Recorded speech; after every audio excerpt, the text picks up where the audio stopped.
Salut tout le monde, on se retrouve aujourd'hui pour une présentation de Torso qui est ressorti chez Delcourt puisque c'est une réédition. Torso, c'est un des premiers titres de Brian Michael Bendis quand il débute sa carrière dans le milieu du comics. Et voilà, c'était plus disponible depuis près de 20 ans en France, puisque la dernière fois que c'était sorti, c'était chez Semic, du temps où Thierry Mornay s'occupait des éditions Semic. Donc ça remonte déjà il y a un petit moment. Et voilà, maintenant que Bendis a récupéré son catalogue indépendant, eh bien, Delcourt a racheté ce catalogue-là pour pouvoir éditer d'autres titres. Et il commence avec Torso. Torso, on se situe dans les années 30. On va suivre Elliot Ness. Vous savez, Elliot Ness, c'est le personnage principal du film Les Incorruptibles de Brian De Palma, mais c'est aussi un personnage réel de l'histoire américaine, quelqu'un de très célèbre, qui s'est rendu populaire parce qu'il a capturé Al Capone, en tout cas aidé à la capture de Al Capone à Chicago. Et là, en fait, on va le suivre dans la suite de sa carrière en tant que flic, en tant qu'inspecteur, lorsqu'il arrive à Cleveland et qu'il devient chef de la sécurité publique. Alors évidemment, c'est pas du goût de tout le monde qu'il arrive et qu'il devienne chef de la sécurité publique, puisque tout le monde sait que c'est un incorruptible, quelqu'un de très rigoureux, avec une morale et une éthique très droite, très présente. Et donc ça plaît pas à tout le monde, et il va y avoir ce phénomène, ce tueur au torse qui va arriver dans la ville de Cleveland et qui va faire peser un climat très anxiogène, très angoissant sur la ville.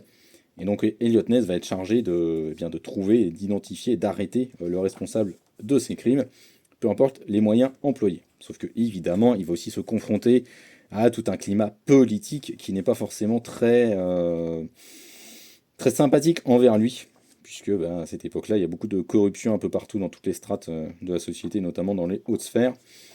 Et Brian Michael Bendis, il nous propose vraiment un récit, alors avec Marc Andreiko, il ne faut pas oublier de citer son co-scénariste. Il nous présente vraiment un récit polar pur et dur, avec déjà ce style, vous le voyez sur cette page par exemple, de dialogue un peu ping-pong à certains moments, où la balle rebondit beaucoup entre les gens, où les gens hésitent, reprennent leurs phrases, reformulent ce qu'ils sont en train de dire. Et avec ces moments où on est quasiment sur de l'arrêt sur image, j'ai envie de dire, au niveau du découpage et du dessin. Et donc voilà, c'est vraiment le style de Bendis, en fait, déjà à ses débuts, est très marqué. Mais ici, contrairement à ce qu'on peut retrouver après et que moi je n'apprécie pas, c'est pas redondant, ça a pas un côté presque parodique à certains moments, qui fait que les dialogues sont parfois un peu pénibles à suivre. Là, pas du tout. Il y a en plus des expérimentations graphiques qui sont très très intéressantes. Il faut le signaler, c'est Brian Michael Bendis qui signe les dessins sur ce récit-là, comme sur la plupart de ses premiers comics en fait. Et donc, voilà, on va suivre toute cette enquête et à différentes strates, à différentes échelles. On va suivre Elliot Ness, on va aussi le suivre dans sa vie perso, puisqu'on montre à quel point, eh bien, sa droiture morale ne s'arrête pas juste à la vie professionnelle, elle est vraiment dans toutes les strates de sa vie, même dans sa vie personnelle. On va suivre aussi deux inspecteurs qui enquêtent sur le tueur au torse, et ce tueur au torse qui joue avec Elliot Ness, qui lui envoie des cartes postales. Bref, tout un tas de choses. Et en fait, c'est intéressant parce qu'on plonge dans cette époque, les années 30, une époque très anxiogène, très angoissante. C'est hyper bien rendu. Ça marche vraiment super bien à ce niveau-là.